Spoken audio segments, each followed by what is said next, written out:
Oh, yeah. Ladies and gentlemen, this is episode 1 of Mind Your Puckin' Business with Jeffrey Krensman. This is an exciting day. It's the first episode. How are you, buddy? I'm good. How are you? Episode number 1. Episode number 1. Or numero uno, if Numero anybody uno. at home is speaking Spanish. Sí. And Sí. that is probably the most Spanish you'll ever get on the program right there. Oh. Well, we're coming to you from the brand spanking new and beautiful and gorgeous, I shall say, Thank you. Undefeated Media Studios here in Bergen County, New Jersey. Thank you. Appreciate very nice that. setup we got here. I'm Jeff Krensman. Thanks for the introduction. This is Dougie Sticks Friedman, who's here to help us out. And you can hear us on things such as Spotify, iTunes, Apple Music, and across some other podcast outlets globally. And we are excited to be here. And we're going to do our hardest job possible to keep you entertained for some time by talking hockey, random stuff in between, a little small business stuff. You kind of never know what you're going to get every week. It will definitely be a different thing. But before we get started, I was watching TV this morning, and I learned it is your birthday today. Is that true? It is. It is true. Thank you. I mean, what a gift for me. Your birthday. Thank you. It's a gift for me. I get to hang out with you, and we do this. Did you ever think there would be a day where your birthday gift, as you get older in life, would be to do the first episode on your birthday? That means it's meant to be. I tell you. I figured what we would do to start, since this is show numero uno, is some like housekeeping 101, what we're about, what we're going to try and do. I think you and I are in agreement, but we'll share it for some of the listeners at home. Mm-hmm. Hockey will be a big component of this show, for sure. Probably will be the most popular thing we talk about, and certainly on the show today on the agenda.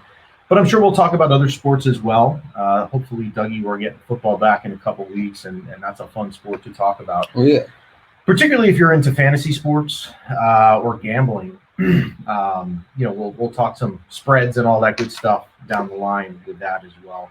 And then I think what you and I had talked about, which would be exciting and would be really helpful for a lot of people, would be kind of focus on some small business stuff. Unfortunately, in the world we're living in right now, this whole coronavirus, businesses, in particular the smaller ones, are hurting. So if we can do some things to help small businesses, particularly in the area where we film the show in northern New Jersey, I think we're going to try and do that. And whether that be having them come in studio, having them on the show remotely, or maybe if they're a food business and they want to send us samples to try in the studio, we're cool with that, or at least I am, right? Absolutely. I mean, so we're going to do that some weeks, and then there's no secret, I run another business nationally called the Barbecue Cleaner. So we'll feature some stuff with that, with some of our operators around the country. And I know a lot of listeners have had or have seen the Barbecue Cleaner around their individual markets. So we'll bring some of our operators on from time to time.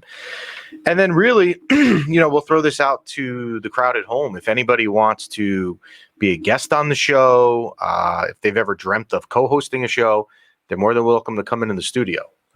We have a pretty cool production staff here who you can't see on camera, but they're here, they're in here. They'll take care of you if you want to come in and co-host the show at any time. And then we'll have some hockey guests as well throughout the process. And then lastly, I was going to say, our email contact, which you can see on the web, is the easiest way to get to us. Send in any questions you have as well, or if you want to do any of the co-hosting we talked about or be a guest. And that email is mypb, so that's Mind Your Puckin' Business for short, mypb@gmail.com. So since I mentioned that hockey will be one of the more frequent topics here. Just right there. There you go. So once we mention that hockey will be one of the more frequent topics here, why don't we start there? And let's get up to date with this NHL situation, which is the bubble that they have going on in these two markets of Toronto and Edmonton. So the four major sports in this country, basketball, baseball, hockey, and football. The NHL gets more negative press of the four than anyone. It isn't even close over the years. If you want to find a sport out of the major four that gets more negativity thrown their way, it's hockey. But let's give them a lot of credit now, and let's be positive for what they've done, because they brought back the sport and they've done it in a situation that is positive, and that is this bubble situation that they have where the Eastern Conference hockey playoff teams are all in this bubble in Toronto, and the Western Conference hockey teams are in this bubble right now in Edmonton.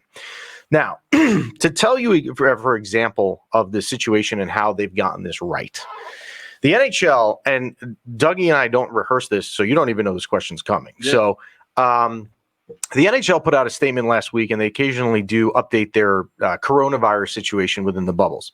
Mm-hmm. They, as of last week, administered 5,640 coronavirus tests. Wow. How many of them, Doug, why don't you take a guess, do you think came back positive?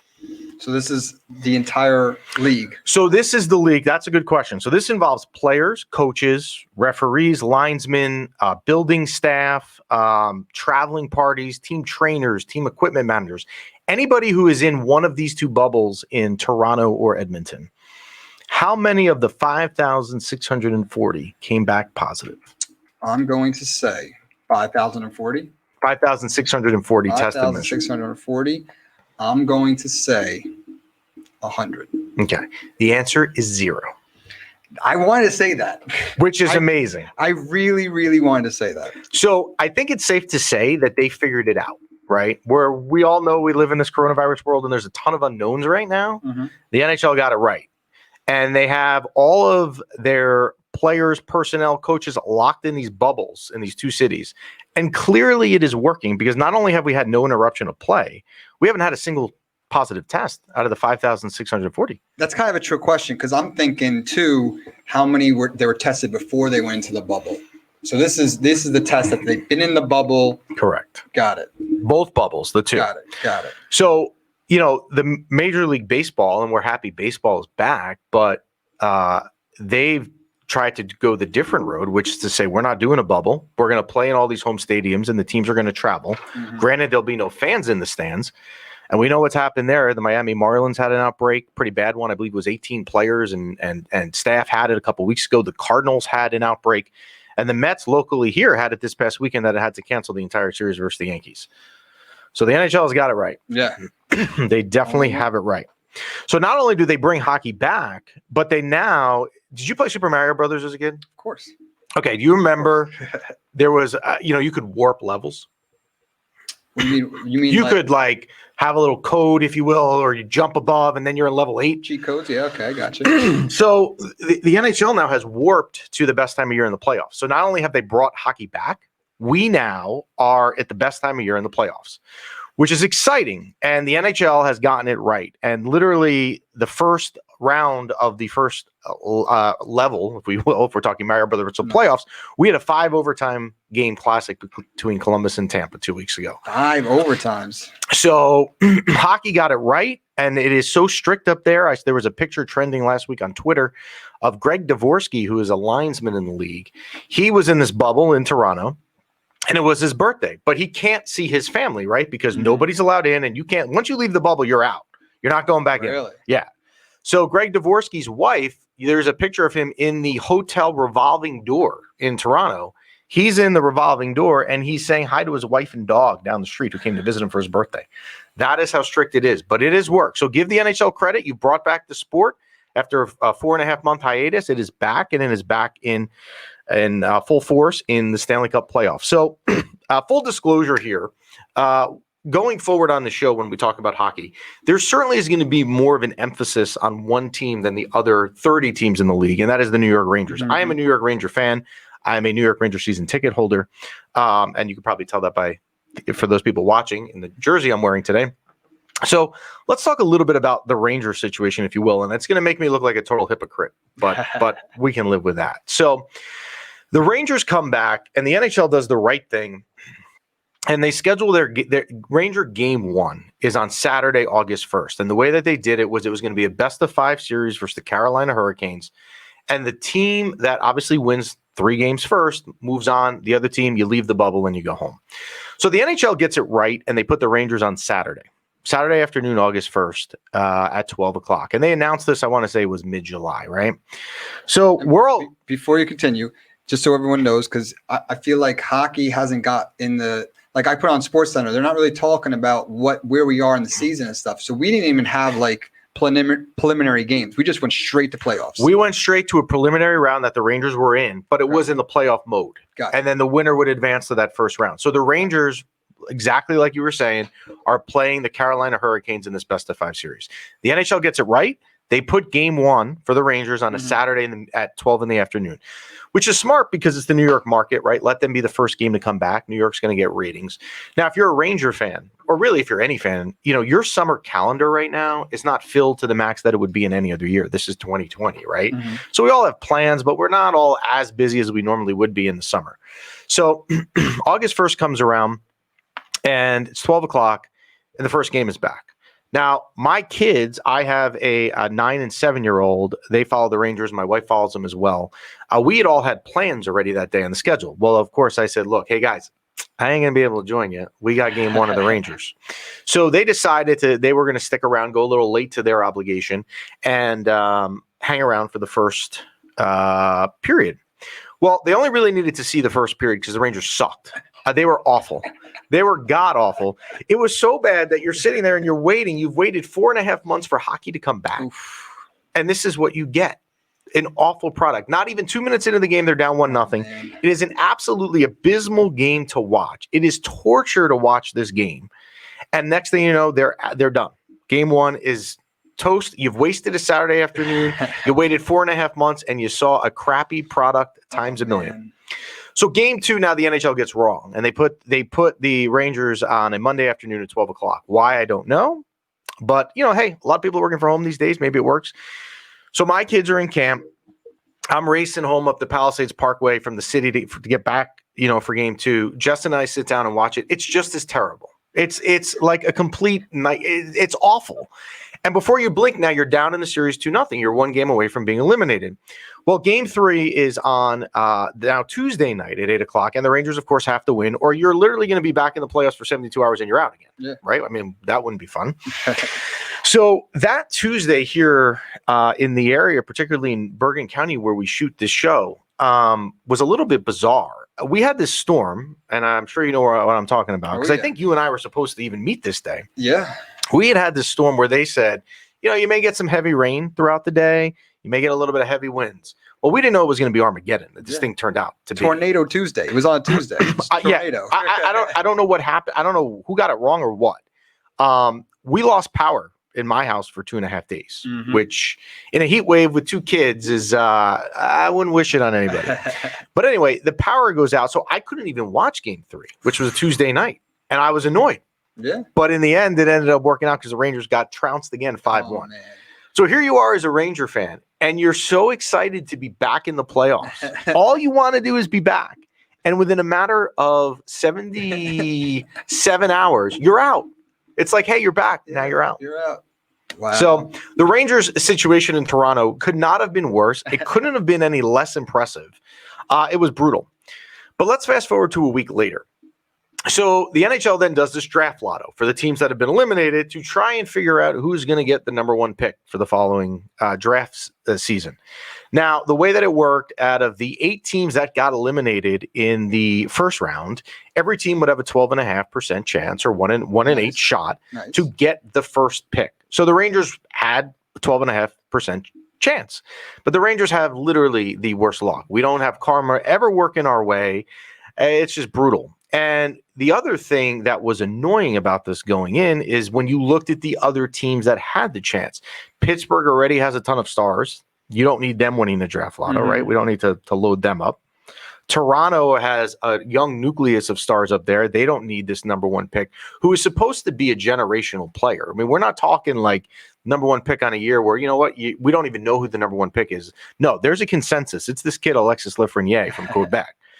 So the NHL does this draft lotto. It's on a Monday night, and we had actually had friends over that night, but of course we turn it on, and I am prepared to be utterly disappointed and aggravated. Yes.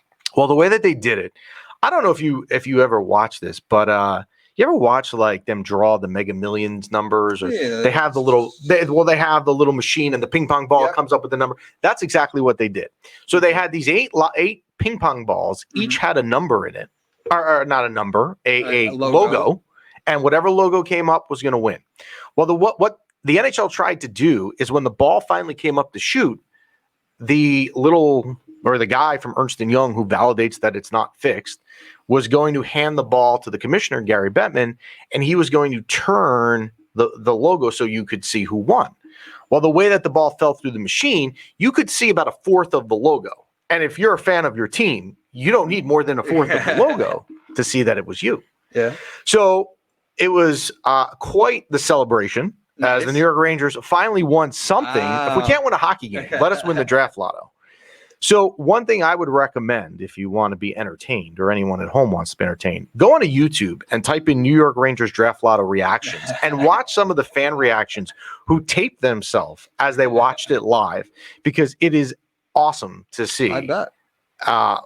How pumped up these people are, as am I. I've watched more video of this kid, Alexis Lafreniere, than I've probably done anything else in the last three weeks. It is that exciting. And if you read anywhere, and it is out there, that the Rangers will consider trading the number 1 pick, you need to learn what the definition of clickbait is, because they are not going to trade the pick.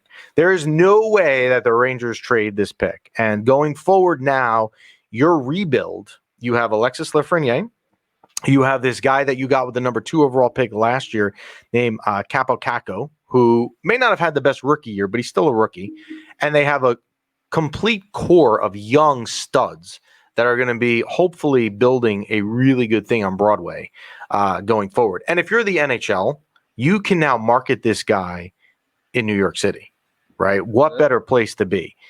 There were some teams in this ping pong ball situation. Mm-hmm. No disrespect to Nashville. I like Nashville, or Winnipeg, which is a smaller Canadian market. They had an equal chance to win this lotto.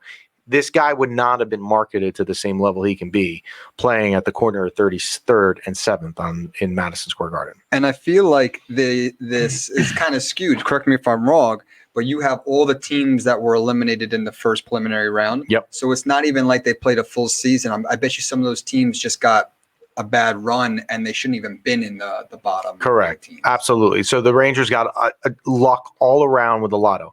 For as crappy as they were in Toronto in this bubble, they were equally as good with luck. Mm-hmm. So now, if any Ranger fan tells you that they are not happy they lost to Carolina now in the end, they're lying to you. Because I'm thrilled I only had 3 days, because now I have this weapon and this piece that I can build the team around for the next, probably 10, 15 years, starting next year, whenever hockey returns in 2020. 2021 season. So that is exciting. If you're a Ranger fan, obviously you're well aware, and I'm sure I am not the only one who has watched plenty of highlights of this kid, as well as dreaming of what it's going to be like watching this kid in a Ranger jersey for a long time to come. So one thing, go ahead. Were you going to say something? Do you believe, before we close the subject, do you believe that this year the Rangers could have won the cup if they made it? So there were some people who said, "Oh, nobody wants to play the Rangers," like one of these people, which was a marketing thing, which clearly everybody wanted to play the Rangers because they just showed up for 3 days and then left. No, I don't. They actually probably should have beaten Carolina. They were 4-0 versus them in the regular season, and they've owned them over the last couple of years. So they could have gotten past that round, but I don't think they had the team. So you won this year, right? We won by losing. Yeah. Addition by subtraction. We're adding Alexis Lafreniere and a stud for years to come by subtracting our playoff experience in right. Now look, bubble early. My 7-year-old doesn't understand why I'm so happy now that we lost, but he'll learn as he grows up, because now we'll have a great player to talk about and grow up with through the years. So let's talk about some other NHL points right now, because we're in the middle of the playoffs. But before we get to where we are in the bubble and some second round predictions and analysis, the NHL lost really one of their all-time great players who is not a household name last week. And his name is Dale Hawerchuk. Have you ever heard of him? Sounds familiar. Well, I'm impressed then, because a lot of people haven't, but Dougie Sticks knows. So Dale Hawerchuk had over 1,400 points in 1,188 career games. And you say, well, what does that really mean? That means in his career, every game he averaged more than a point a game. So every game he either had a goal or an assist average, which is quite incredible. I mean, that is remarkable. The reason he is not a household name, though, and why a lot of people haven't heard of him and he hasn't gotten the attention that he deserves, is because he played most of his career in Winnipeg. So you're in a small market up there in Winnipeg, which is a blue-collar kind of city. So he never got really the fanfare or the attention that he deserved. But if you read some of the tributes the last couple of weeks, whether that be from Wayne Gretzky or any of these other players, all-time greats, if you kind of see the level of respect that they had for him, you understand how good of a guy this is. So we certainly send our condolences to the Hawerchuk family as well as the NHL, because he was just an outstanding player and a great, great guy too off the ice. If you read some of the stuff he did. So some second round stuff, Dougie and I tried to time this show this week that the second round was going to be starting. But because the first round series ended earlier than Game 7s, they started over the weekend. So, but we'll still give you some predictions and some insights. And why don't we start with the local series here in the Eastern Conference, which is the Islanders and the Flyers. First off, is there a better coach in the NHL right now than Barry Trotz? Barry Trotz is a good coach. He is the best. So Barry Trotz was in Nashville, a small market team for years, had a tremendous run of success without a lot of money behind him to spend. He then went to Washington, won the Stanley Cup, right? So now he's a Stanley Cup winning coach. Yep. Now what everybody's going to say is, well, he had Alexander Ovechkin. But Alexander Ovechkin had been there 12 years prior and never won the Stanley Cup. Very, very true. So he obviously did something right. He then leaves, and one of the weirder things you'll see in sports, and it's actually reminiscent of the Rangers in 1994 with Mike Keenan, where you win the Stanley Cup and then the coach a week or two later is gone because they just couldn't agree on what he was worth. So Barry Trotz takes the job up here in New York with the Islanders, and he now is in the job. So this is the summer of 2018. He's in the job for 2 weeks and loses his best player. John Tavares bolts to Toronto. Do you know I played with John Tavares? You did? Yes, I played lacrosse with John Tavares. Wow. Yes. So, I did not know that. Yes. So, fun fact, I played lacrosse in college. I also played lacrosse in Canada during my summers. I played box lacrosse. I wasn't breaking any rules because it's a different sport. It was semi-pro, so technically not breaking NCAA rules. But the summers, I would travel to the Mississauga Tomahawks, and John Tavares was on my team. We played box together. He was probably... What year did you go? How old were you pro? 19, 20, 21? Yeah. So he was probably 18, 17 at the time. Big head, looked like a giraffe, like a big little kid. He didn't grow into his body yet. But I played with John Tavares, and his father, actually John Tavares Sr., played for the Buffalo Bandits. I went to school in Buffalo, and it was really cool because my lacrosse coach was the announcer for the Bandits. So we got to go to all the games. We got to go hang out with the players afterwards. And John Tavares Sr. is the best lacrosse player in the history of box lacrosse. He's I don't know if you ever heard of Gary Gate. No. Gary Gate's like the Michael Jordan. John Tavares Sr. is also on that line. He's got the most points in the history of box lacrosse. The guy's been playing for 15 years. And his son, John Tavares Jr., we played box together, and that is I had no idea on that. Yeah. Was he a nice guy? Yeah, John? Cool dude. So he was going into his free agent year that summer, and ended up going home to play for the Toronto Maple Leafs where he grew up. And he had posted something the day he made the decision. I don't know if he put it on Twitter or Instagram or whatever it may be, but he posted a picture of himself as maybe a 5-year-old sleeping in his bed in a Toronto jersey saying, hey, I'm decided to go home. So Barry Trotz takes this job and he loses his best player within 2 weeks. Yeah. And now this team last year is in the playoffs, advances beyond anywhere where they believe. And now this year again, they were in the first round qualifying series where the Rangers failed. They played Florida and manhandled them in 5 games. It shouldn't have even been 5 games. It should have been actually it was 4 games. It was best of 5. It should have been over in 3. And then he goes up against his former team in the last 2 weeks, Washington Capitals, who are way more talented than the Islanders are. And they just Barry Trotz was smoked them. The Islanders 1-5. And actually, the coach who took over for Barry Trotz, he just eliminated, got fired 2 days ago. Wow. So, yeah. So, is there a better coach in the league than Barry Trotz? The answer is no. I don't even know how anybody can argue it. So, it's hard in this series, and I know the Islanders are up 1-0. They won last night.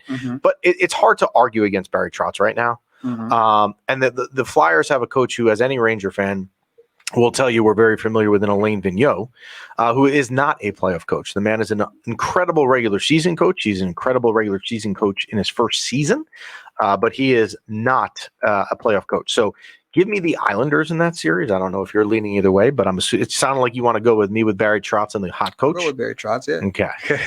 So the other series is a highly talented matchup with Boston Bruins and the Tampa Bay Lightning. Mm-hmm. So you have two teams now that the last couple years have been loaded. Neither have won a cup in that time, in the last couple of years. Tampa was bounced last year, upset. They were the number one seed. They were the best team in 2019, and then got swept in the first round by the Columbus Blue Jackets. So, but most of their core is back. Boston has their core back. But you know what's weird? When you watch the Bruins the last week or two, the Bruins to me always have a feel for them that when you watch them and they're buzzing, they're playing so well, they play a certain way. They're just not doing that. They're just look different. But the Bruins won game 1 the other night. I'm still going to go with Tampa, though. I think Tampa wins tonight, which is game 2, the day we're taping the show. And then I think it's a long series and Tampa will advance. So I do think in the Eastern Conference Finals, we will have a Tampa-New York Islander matchup. Speaking of the Boston Bruins, a lot of press last week. So they're in the middle of their first round series, and it is announced before game 3 that morning that their goaltender, Tuukka Rask, who is one of their better players, has decided to leave the bubble and he's not coming back. Wow. Right?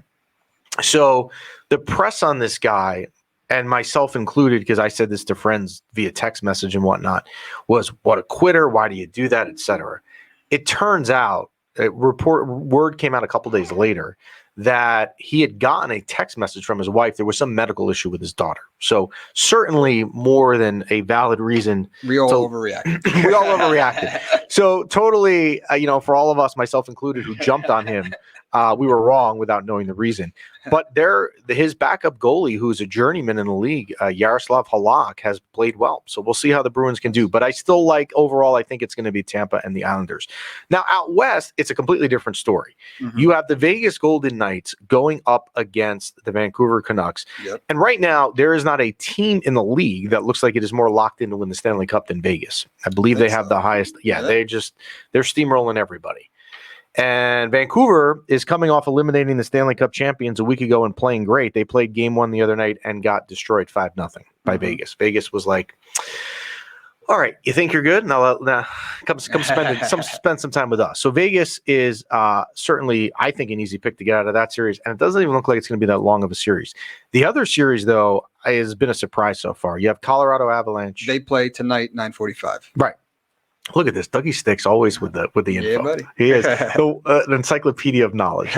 So you have the Colorado Avalanche versus Dallas. Now, Colorado in the first round absolutely manhandled the Arizona Coyotes to the point where it was almost unwatchable.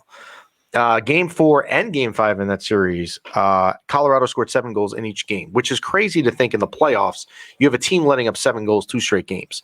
That's how good Colorado has been. However, Dallas is up in that series surprisingly 2-0. So with where we stand today, it's hard to go against the team that has a 2-0 lead in a series. I mean, if Colorado is going to have any chance at this, they've got to win tonight.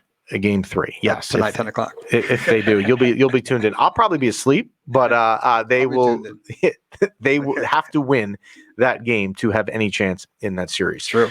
So as we talked about, you're free to send us questions at mypb@gmail.com. So I'm going to take a couple that we've gotten the last couple days. Nice. And I'll just one of them was a consistent question that so I figured we would throw this one in the mix, which was, how is it fair that all these teams are a home team in a bubble, but they have no fans? So there's no home ice advantage, right? You don't have 18,200 people cursing at the opposing goalie. Can I take a crack at it before you give us the real answer? Yes. Does the home team get to have their announcer and the guy who works the organ and music? Is that how it works? So that is a great question. And the answer should be yes, but it's not. Because what's weird, and I don't know why they're doing this, so if the quote-unquote away team for a game scores, they're still playing that team's goal horn, and goal song and all that stuff. Yeah, I don't understand that. I don't know if I like that. Yeah, that has been weird. I don't know why they've been doing that. But anyway, so the no fans approach, Yes, certainly if you're a home team, you miss out on that. You would want to have your fans there and screaming your name. Absolutely. But the home team record so far, the favorites, which are obviously going to be the higher seeds are always the home team, have a higher win percentage. So it's certainly not harming anybody. The other thing is you have to remember from a rule perspective, the home team in a hockey game always gets the last line change. So you always can match up your player. It's an advantage you have. And that still is staying true in Toronto or in Edmonton. So to me, yeah, it's not as fun without fans, but the NHL has done a really good job of making sure that the home team still has some form of an advantage, even to your point, if the away team is playing their goal horn. They should have the guy up playing the organ, and like when they have like music, like whenever like they're on offense or like the defense chants and stuff like that, the home team should have their guy up there. I would agree. 100%. We'll have to get someone from the NHL on at some point to answer that. We'll reach out to them. So the other question that was a popular one that I brought with us today from the mailbox, and actually was a question also that I got via text, because we shoot this show in New Jersey, was a Devils question, which is, why did the Devils hire Lindy Ruff in the offseason? Because the Devils made a coaching change mid-season last year, and they had an interim guy in there. And then in the offseason, which we're in now, spent some time doing a coaching search and ended up hiring Lindy Ruff. And a lot of Devil fans were confused by this and not happy. And if I were a Devil fan, I would be the exact same way. I have no idea why they hired Lindy Ruff. I really don't. So give us a little bit of backstory about him. So Lindy Ruff, and I think he's a good guy. He coached for years in Buffalo. Great guy, family guy, bunch of kids, had a lot of success. Eventually, every coach has a shelf life, no matter how good you are, right? Greg Popovich in basketball in San Antonio is probably the only example, the opposite of that. But, he ran his shelf life in Buffalo, got a job in Dallas for 2 years, didn't really have a lot of success. Ended up coming back to be an assistant coach with the Rangers. So now I've been familiar with him. And he was running the defense for the Rangers, which was basically the equivalent of Swiss cheese. I mean, the Ranger defense was awful under him. So what's strange about the Devil hire is this. There were way better candidates available. You can understand if, the current crop of available options isn't great. Lindy Ruff would have been not at the top of anybody's list of who was out there. You had Gerard Gallant, who in his first year with Vegas 2 years ago, in an expansion team, went to the Stanley Cup Finals. Right? I mean, I need to say that again, because it is absolutely amazing that someone did that. An expansion team went to the Stanley Cup Finals. That coach is available because he had got fired a month prior. You have Peter Lavalette, who had just gotten fired from Nashville. Now, again, Peter Lavalette may not get you that excited. He's had a bunch of jobs, but everywhere he's been, whether it was Philadelphia, Carolina, or Nashville, he's had some success. And the other thing with Lindy Ruff that makes no sense to me is the Devils are in the middle of a youth movement. So you've got obviously Jack Hughes, marquee guy, number one pick last year. And then you also still have guys like Nico Hischier and a lot of young guys. Lindy Ruff is who you hire to work with youth. It just seems so weird to me. Kind of weird. I don't, I had read somewhere, and I'm assuming this is true, that he has a connection. I guess he had either coached or he was coached by the Devils GM, Tom Fitzgerald, in Florida at some point. So maybe because they had an existing relationship, I don't know. But it is a weird hire. Yeah. If you're a Ranger fan, you love it because you hated Lindy Ruff as our assistant coach, and now he does not in charge of our defense, and our rival takes him, so even better. But yeah, that's a weird hire. But a good guy. Maybe he proves us wrong. You know what? The assistant coach hires that they make there will be super important, and that'll probably determine how good of a fit he is.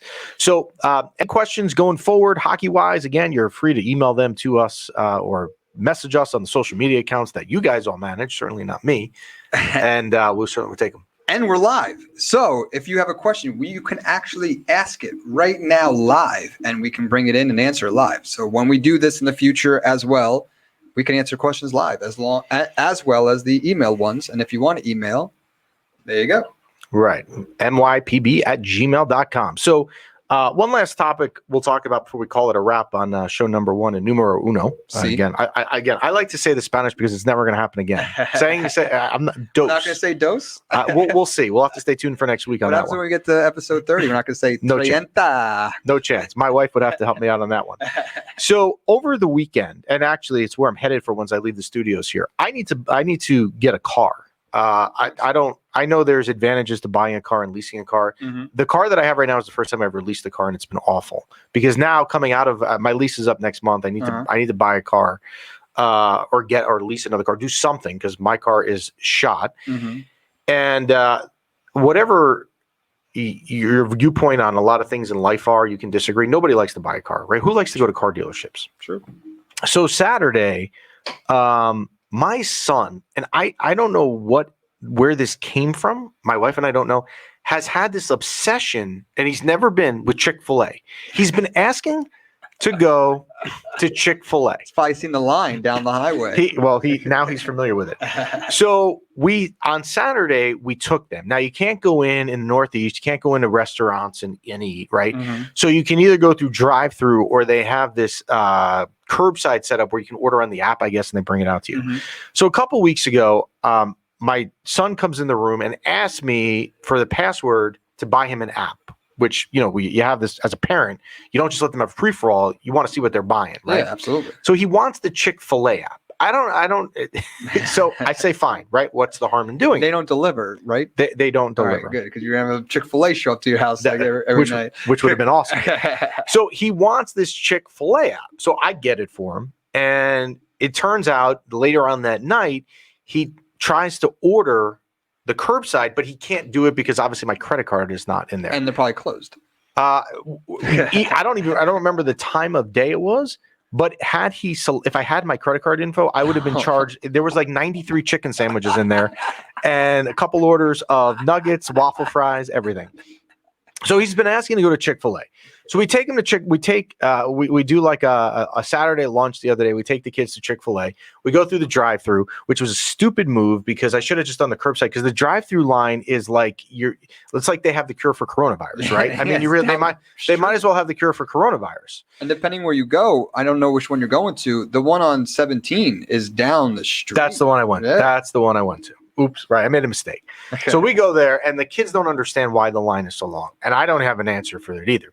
So anyway, we go to Chick-fil-A and we're up that way on Route 17 Mm-hmm. and we're about to go home. And as we're coming down 17, I see we pass a car dealership of one of the cars that I'm looking at or entertaining at possibly getting in the next month.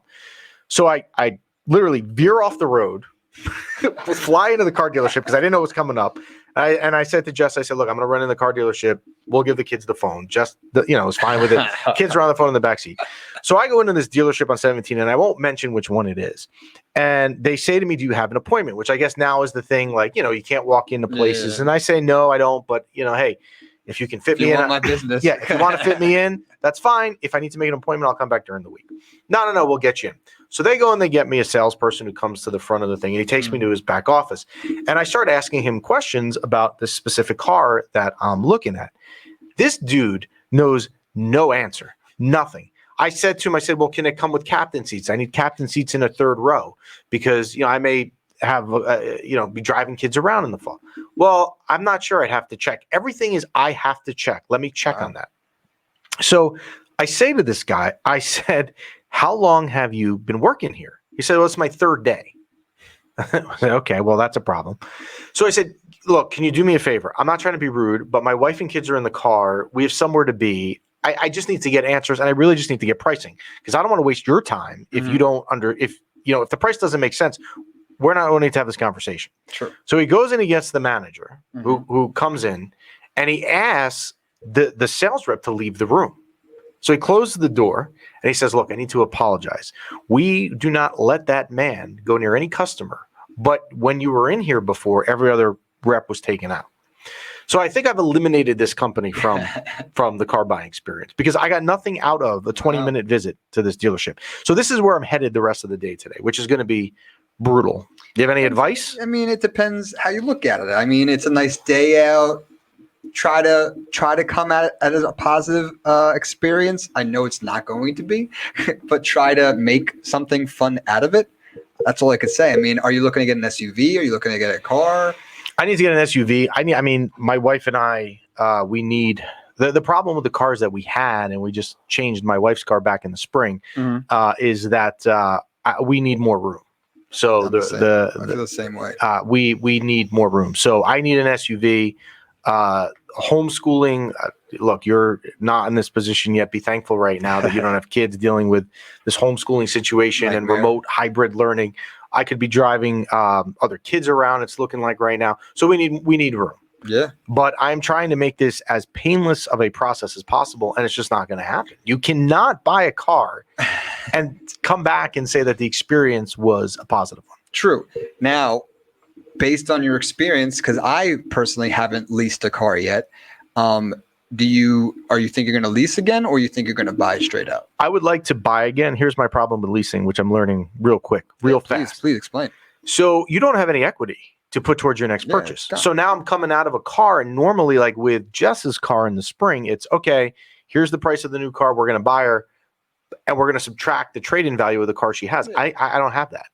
And here's the other thing that is remarkable. And you may have heard me coming in, and your people in the studio that are running your production may have heard me also pull in today.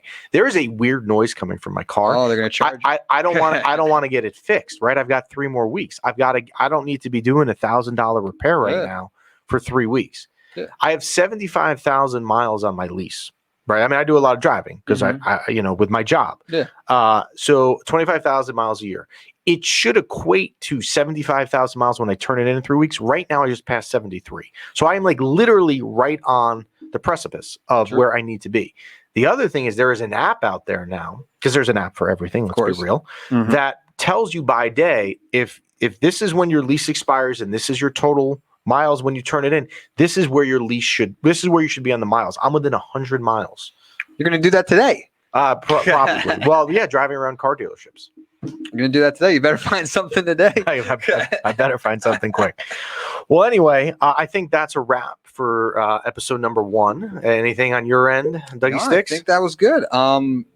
Episode 1, just want to remind you guys that we will be doing these live. So if you do want to have your question come up, email right here, nypb@gmail.com. Or you can ask us live, and we can bring it on, and we can show your face and your question absolutely live. So it's exciting stuff. This is episode 1. Good luck today at your car journey.